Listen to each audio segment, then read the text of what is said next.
Hola, ¿cómo están? Hola.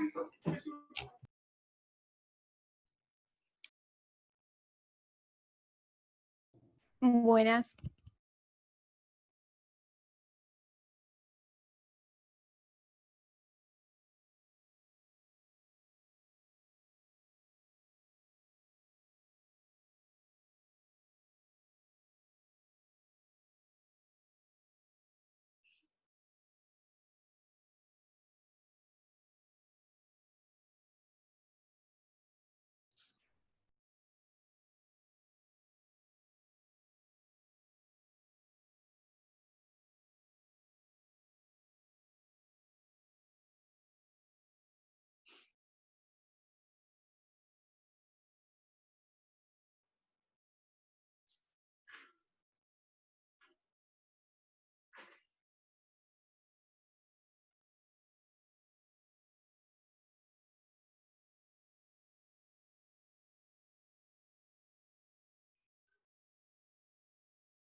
¿Quieres decir algo?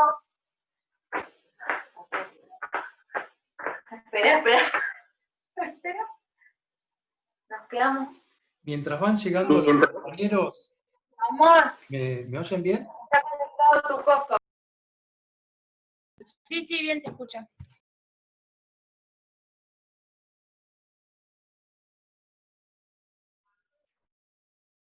¿Me están oyendo? Sí, te escucha, profesor. Sí, profe, se escucha.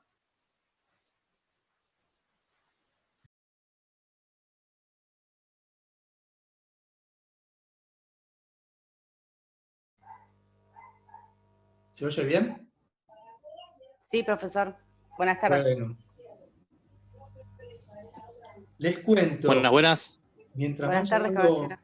otros compañeros, si es que llegan, algunos me dijeron que hoy no podían venir, tenemos que ver algunos audiovisuales. Y obviamente no lo vamos a ver juntos acá porque es una pérdida de tiempo. Lo que yo voy a hacer es ponerle el link de algunos audiovisuales porque hay, particularmente en uno de ellos, La doctrina del shock. La doctrina del shock es un libro de una economista canadiense sobre el cual también se hizo un documental. Y lo que hace la economista canadiense es explicar los mecanismos de recurso a la excepcionalidad del neoliberalismo para implantar las políticas neoliberales. Y lo que ocurre con la doctrina del shock es que hay un tráiler que dura 8 minutos que es muy bueno, pero prácticamente está medio perdido en internet. Es difícil encontrarlo. Así que yo voy a tratar de encontrar el link y ver si efectivamente sigue estando todavía esa versión en internet. Pero hay otras versiones del documental. Por ejemplo, hay una versión que dura más o menos 1 hora. Hay una versión que es antes de la crisis económica mundial del año 2008 y hay otra versión que es posterior a la crisis del 2008. Yo les voy a poner el link para que ustedes vayan directamente a la versión que a mí me interesa que vean. ¿Alguno de ustedes vio el documental de Michael Moore, ¿Qué invadimos ahora? ¿Ninguno lo vio? ¿Vos lo viste, Eli? Bueno, no. Me parece. ¿Lo viste? En otra No se oye, materia. ¿eh? ¿No se escucha? No se oye. Yo sí lo escucho a usted. Bueno. Igual no se preocupe, porque ese documental, no por casualidad, está muy poco publicitado. Lo que a mí me llamó un poco la atención es que ayer le hicieron, en una radio que yo escucho frecuentemente, hicieron una entrevista a Adriana Puiggrós. Adriana Puiggrós, ustedes saben que fue ministra de Educación de la provincia y actualmente, hasta hace un par de semanas, era viceministra de Educación de la nación. Es una persona súper formada y no había visto ese documental. Y es importante ver ese documental porque en ese documental, es un documental que hace Michael Moore. Ustedes saben, Michael Moore es un documentalista crítico, sumamente crítico, que hace ensayos documentales en torno a lo que es la realidad norteamericana. Lo que hace en ese documental Michael Moore es mostrarle a los norteamericanos las políticas sociales que hay en otros países. Porque los norteamericanos tienen naturalizado que no tienen derechos sociales, que no tienen derecho a vacaciones, que no tienen derecho a la salud pública y gratuita, que las cárceles son privadas y a cualquiera se lo mete enseguida en la cárcel de manera tal de hacer funcionar el negocio de las cárceles, ¿no? Entonces lo que hace Michael Moore es ir comparando la política social que hay en diversos países para mostrar lo que ocurre en un país neoliberal con un Estado mínimo como Estados Unidos. Esto lo hizo a veces exclusivamente sobre política de salud, en Psycho, por ejemplo. En algún otro documental se refiere a la violencia juvenil, pero en este va tomando distintos aspectos. Uno de los aspectos que va tomando es el aspecto educativo. Por eso, digamos, es relevante en general para desnaturalizar algunas cosas, para ver la realidad de otros países que no vemos frecuentemente en las noticias en nuestro país, y mucho menos ven los norteamericanos, porque tienen menos derechos sociales que nosotros, pero ustedes van a ver que hace eje en lo que es la educación en algunos países. Por eso es particularmente relevante que lo vean.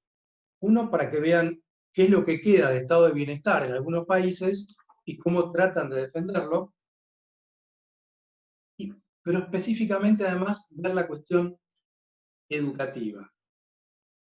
Y hay otro documental que me interesa que vean, digamos que forma parte de la materia, que es un documental sobre Wikileaks, sobre Julian Assange. Y en todo caso, la semana que viene vamos a ver por qué ese documental es pertinente y es relevante tenerlo en cuenta. Bueno, vamos a hacer un brevísimo repaso, particularmente teniendo en cuenta quienes no estuvieron. ¿Pudieron bajar la clase del link que aparece en el Websyllabus? No, profe, no me No aparece. resuelvo, yo tengo... O sea, me aparece el link, entro al ¿Quién link, pudo bajar pero la no clase? aparece.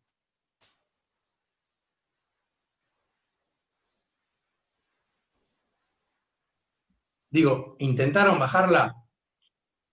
Profesor, ¿me Yo- escucha? Para bajar el PowerPoint que había No se oye expuesto nada, no sé, usted y porque no. yo tengo acá todo bien, pero... Ah, no. Qué profesor que tienen ustedes, Dios mío. Ahora, a ¿Ahora ver, no se ¿Ahí? escucha? ahora sí. Tengo risa de Intenté allá y sintonía de bajarlo. allá. ¿Eh? Sí, Yo decime. intenté bajarlo por el PowerPoint que quería tener el PowerPoint que usted había expuesto la clase pasada y ingresé todo, pero no figuraba la clase. Miren, hay un reservorio que está en el Moodle de UNS. Y alguien me había dicho que no pudo entrar, y yo entré 3 veces sin inconvenientes. Yo sé que el Moodle está con problemas, mandan mail permanentemente la gente del Citi, diciéndonos de los inconvenientes por los que están pasando, porque no se esperaba que hubiera una demanda tan grande. No sé por qué no se lo esperarían, pero bueno, no se lo esperaban. En este contexto encima.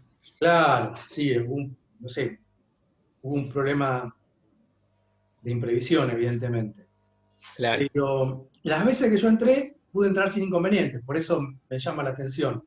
Y Bueno, no yo sé, pude entrar al link, pero en el link no aparece ninguna clase para bajar.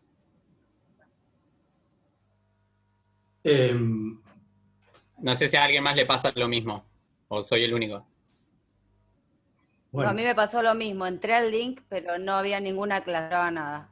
porque yo no No entro, sé si hay alguien más. no entro de otra forma, entro como si fueran ustedes, entro haciendo clic en el web syllabus. Claro, sí, desde el web syllabus. Recién lo estaba probando antes de la clase y sí, el link Sí. está, pero al ingresar al link no hay nada para descargar. Hay 5 PowerPoint, digo, yo los vi todas las veces, pero bueno, Y de PowerPoint encontré uno solo. sigan intentando porque por lo menos hasta ayer yo vi que estaban todos los que había puesto en su momento. Así que sigan intentando porque es un problema de inestabilidad de la plataforma nomás. Ah, bueno, entonces por ahí en cualquier momento se actualiza y aparece. Sí, según el horario en que ingreses, tendría que estar, porque no fueron dados de baja, están ahí. Ah, ok. Así es que yo, digamos, lo chequeé varias veces porque me llegaban los mails de que no podían entrar. Y como son muy pesados, no los puedo subir a YouTube porque hay que pasarlos a MP4 con algún tipo de, de procesador que los haga mucho más livianos. Porque realmente los Power son terribles, son terriblemente pesados porque tienen audio. Bien, vamos a hacer un breve repaso. Así, rápidamente, vieron la clase pasada, no pudimos terminar de explicar algunas cuestiones en torno al planteo económico del neoliberalismo. Entonces, vamos a hacer un breve repaso de lo anterior para llegar a ese punto y dedicarle unos minutos en la clase de hoy. Entonces,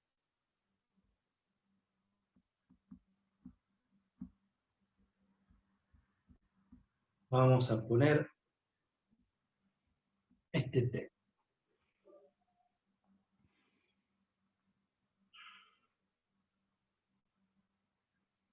Bien. Lo que habíamos visto en la clase pasada,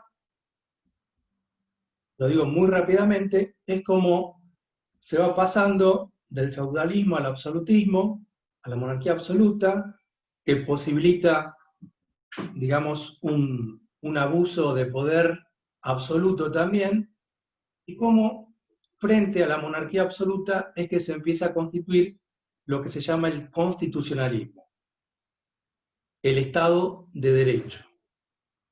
Y lo que vimos es que ese constitucionalismo adopta, después de la Revolución Inglesa, una forma que es la forma que se denomina parlamentarismo burgués. Se llama parlamentarismo burgués porque los burgueses son los propietarios. Los únicos que tienen derecho al voto son los propietarios. Y esto hace que sea una forma política relativamente homogénea, pero en la cual únicamente tienen derechos políticos los propietarios. Ustedes saben que esa forma, digamos, de parlamentarismo burgués prácticamente fue reemplazada en todo el mundo desde finales del siglo XIX a la primera parte del siglo XX, ¿no? En nuestro país habíamos visto por la ley Sáenz-Peña. Y es así como aparece la democracia de masas. El sufragio universal permite el ingreso de masas con distintas visiones, con distintos intereses a la política, y a partir de tener derechos políticos van a empezar a reivindicar otro tipo de derechos, particularmente los derechos económicos. Ahora bien, en función de esto, lo que nosotros vimos es que ya la propia democracia norteamericana, de algún modo, había previsto esta situación de que en algún momento las masas accedieran a la vida política, y esto se expresa en la frase de uno de los padres fundadores. Fíjense que Madison considera, fíjense en la última parte acá del amarillo, que el gobierno debe mantener a la minoría adinerada al resguardo de la mayoría. Y lo que vimos es que esto empieza a realizarse cuando empiezan a aplicarse las leyes electorales que dan lugar al sufragio universal. Lo que empiezan a buscar es el modo de manipular a las mayorías a través de la publicidad. Y habíamos visto con algún detenimiento que uno de los exponentes de esta concepción fue Edward Bernays. Y lo bueno es que Edward Bernays publicó un libro que fue también ocultado durante mucho tiempo, que se llama Propaganda, donde dice claramente que es a través de la publicidad manipulativa, como diría Habermas, que hay que conducir a las masas hacia aquellos intereses que coinciden con los intereses de las clases privilegiadas. Entonces, habíamos visto que hay una cita de Bernays que lo pinta perfectamente. La manipulación consciente e inteligente de los hábitos y opiniones organizados de las masas es un elemento de importancia en la sociedad democrática. Quienes manipulan este mecanismo oculto de la sociedad constituyen el gobierno invisible que detenta el verdadero poder que rige el destino de nuestro país. Quienes nos gobiernan moldean nuestras mentes, definen nuestros gustos o nos sugieren nuestras ideas. Son en gran medida personas de las que nunca hemos oído hablar. Y a esto le agrega que el objetivo de esa publicidad, de esa propaganda, es lograr la aceptación de lo que no sería fácilmente aceptable. Fíjense, esto escribe Bernays en 1927, y habíamos visto luego de una larga experiencia en la comisión Krill, que funcionó en la década del 10, para inducir a la opinión pública norteamericana a que aceptara intervenir en la Primera Guerra Mundial, porque en general la población no quería saber nada con que Estados Unidos participara en esa guerra. Entonces, esto que dice Bernays en 1927, vamos a ver que después es replicado prácticamente de la misma manera por uno de los ideólogos del neoliberalismo, Milton Friedman.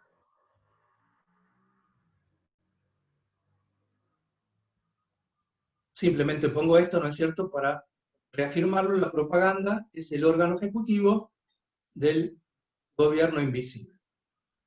Me acuerdo que en la clase anterior, Esteban había hecho una acotación al respecto diciendo Manieto, el círculo rojo, ¿no es cierto?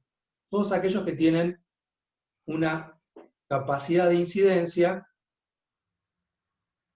para, de alguna manera, orientar no solamente al electorado, sino para orientar inclusive o cooptar a los políticos, tema que vamos a ver más específicamente en su momento, a los políticos que gobiernan, ¿no? Entonces, lo que yo les decía es que en rigor, desde mi punto de vista, y no solamente desde mi punto de vista, el neoliberalismo que nos gobernó en diferentes periodos en nuestro país, en rigor es incompatible con el Estado constitucional de derecho cuando ese Estado constitucional de derecho pretende ser democrático. Es decir, ser una democracia constitucional. No meramente una democracia plebiscitaria, sino una democracia que orienta la regla de la mayoría a través de los derechos fundamentales, civiles, políticos, pero también sociales, económicos y culturales. Entonces, cuando hablamos de democracia, insisto en esto, no estamos hablando solamente del valor de la libertad, que es lo que caracteriza el liberalismo, sino que estamos hablando del valor de la igualdad. Y los derechos económicos, sociales y culturales representan, plasman el valor de la igualdad. Entonces, nosotros habíamos visto en la primera clase el cuadro de la democracia constitucional y habíamos visto que esa democracia constitucional, del lado de afuera, tiene un riesgo que son los poderes fácticos. Los poderes fácticos actualmente son básicamente los poderes de las corporaciones económicas o, dicho de otra manera, de lo que es el capitalismo concentrado. ¿Y cómo es que, digo, está claro que en 1976 hubo una dictadura militar implementando el neoliberalismo? Pero bueno, ahí no había Estado de Derecho. Pero en el gobierno de Menem se supone que había Estado de Derecho. Sin embargo, se implementaron políticas neoliberales. Y en el gobierno de Macri volvieron a implementarse políticas neoliberales. Entonces, ¿cómo es posible que el neoliberalismo, que plantea un Estado mínimo sin funciones sociales, se compatibilice con la democracia constitucional? Y en rigor, y este es mi punto de vista, eso es posible a través de un dispositivo de poder que instala una serie de creencias utilizando recursos de distinta índole, pero particularmente esos recursos a los que hacía referencia Bernays. Y fíjense que lo que planteamos en la clase pasada es que en buena medida las expresiones de dos economistas neoliberales sumamente destacados al punto tal de ser premio Nobel, se basan en lo que Robert Merton, un importantísimo sociólogo, denomina el teorema de Thomas. Si algo no es real, pero se lo considera real o se lo cree real, será real en sus consecuencias.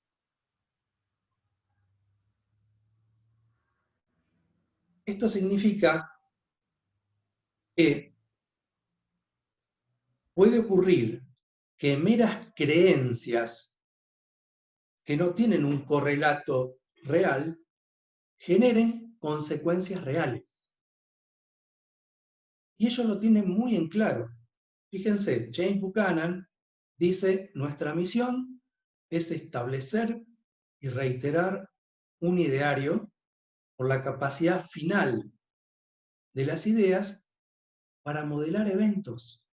Entonces tienen claro que esas ideas van a generar consecuencias reales si se logra la aceptabilidad de esas ideas.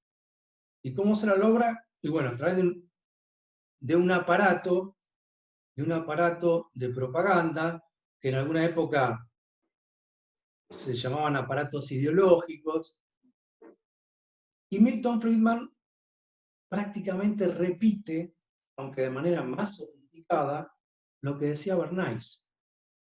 Solo una crisis, se dice, real o percibida, da lugar a un cambio verdadero. Cuando esa crisis tiene lugar, las acciones que se llevan a cabo dependen de las ideas que flotan en el ambiente. ¿Qué significa esto? Que hay que instalar esas ideas en el ambiente.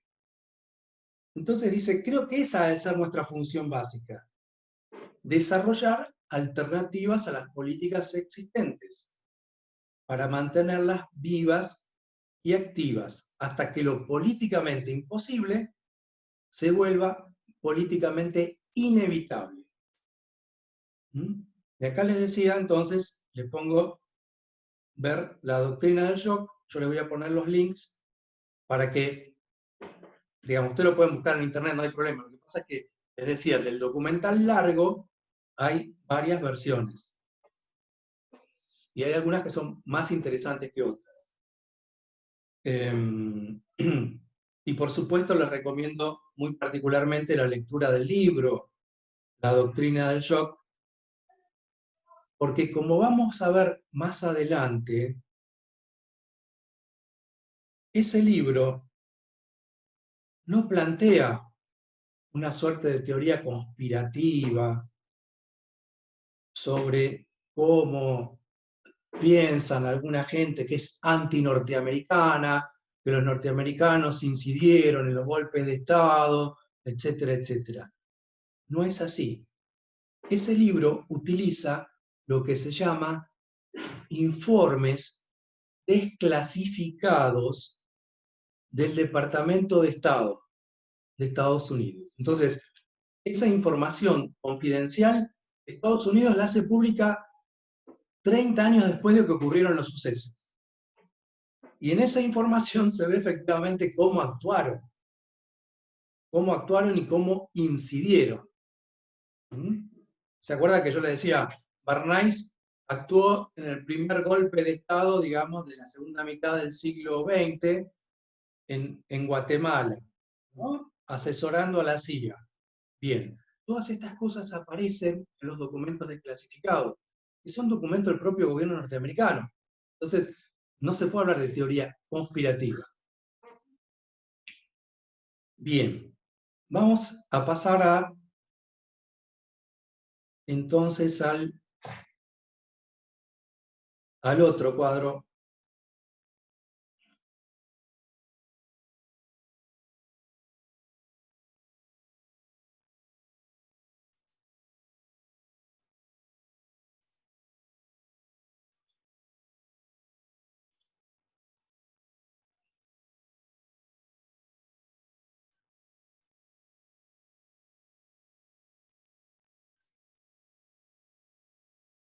Que es el que explica un poco mejor las ideas neoliberales.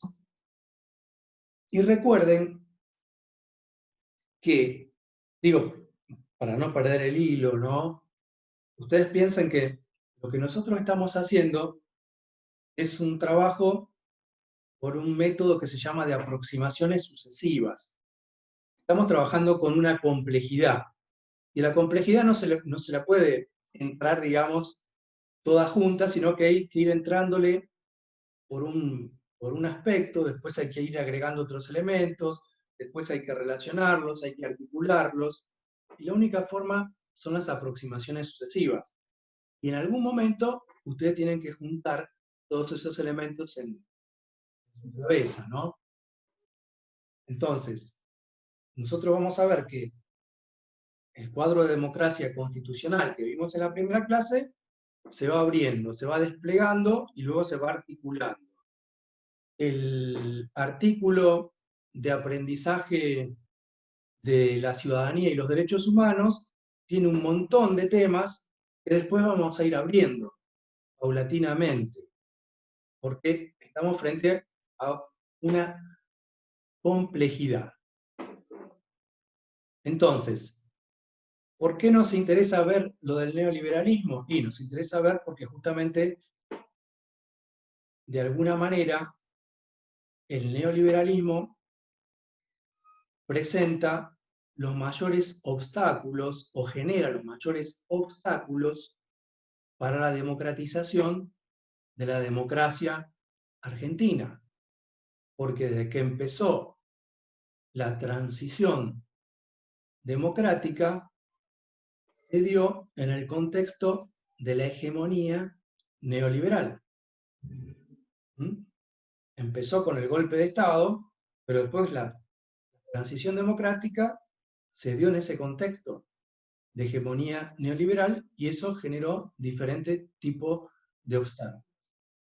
Recurso a la excepcionalidad, ¿no es cierto? O doctrina del shock, como la llama Naomi Klein, la excepcionalidad ficticia, ¿no?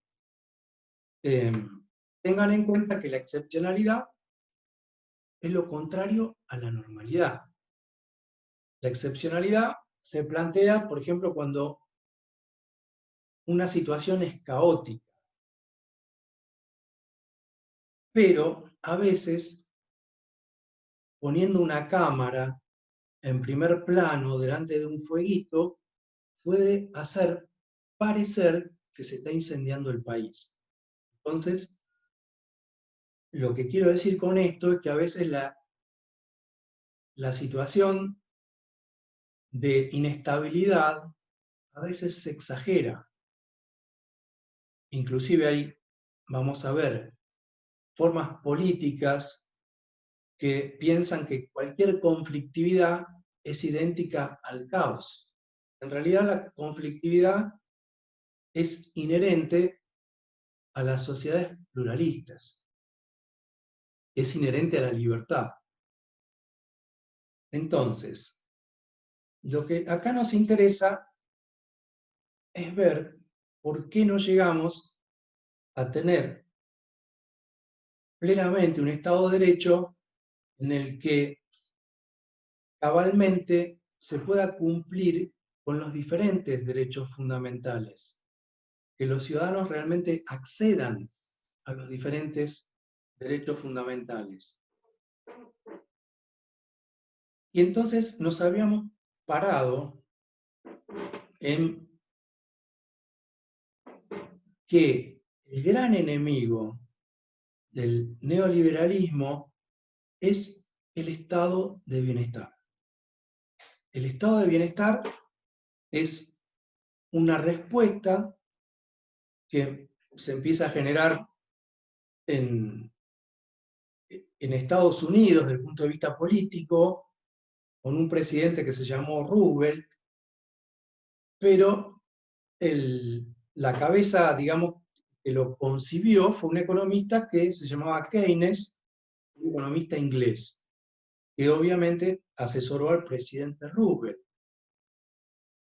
Y fue la salida que tuvo la Gran Depresión de los años 30. En rigor, la Gran Depresión de los años 30 fue cómo culminó la primera oleada neoliberal que se generó a fines del siglo XIX. Ahora, el estado de bienestar justamente lo que hace es generar una serie de políticas sociales para que absolutamente todos los ciudadanos tengan estándares razonables de bienestar. Y eso significa acceso a la educación, acceso a la vivienda, pleno empleo, acceso a la salud, vacaciones, derechos laborales. Pero ¿qué ocurre? Que ese estado de bienestar que se consolida después de la Segunda Guerra Mundial empieza a tener algunos inconvenientes. Y si bien uno dice Occidente estaba en plena Guerra Fría, en competencia con lo que era el socialismo real, particularmente de la Unión Soviética, cuando la Unión Soviética empieza a dar muestras de debilidad, empieza a dar muestras de que la economía centralmente planificada no funciona, el blanco del neoliberalismo pasa a ser el estado de bienestar del Occidente. Y habíamos visto que esto se fundamenta en dos argumentos. Uno de los argumentos, argumento económico, que dice el estado de bienestar muestra que los países que tienen funciones sociales empezaron a generar un déficit fiscal. No les alcanza la plata. Entonces no pueden cumplir ni con las funciones sociales ni con las funciones mínimas. Y el otro argumento es un argumento ideológico, que es la concepción de la libertad como ausencia de interferencia. Es la concepción de la libertad tal cual la piensa Hobbes en el Leviatán, ¿no? Ustedes saben que hay diferentes concepciones de libertad. Una concepción de libertad es la concepción de libertad como autonomía, para plantear una alternativa a esta concepción de la libertad, ¿no?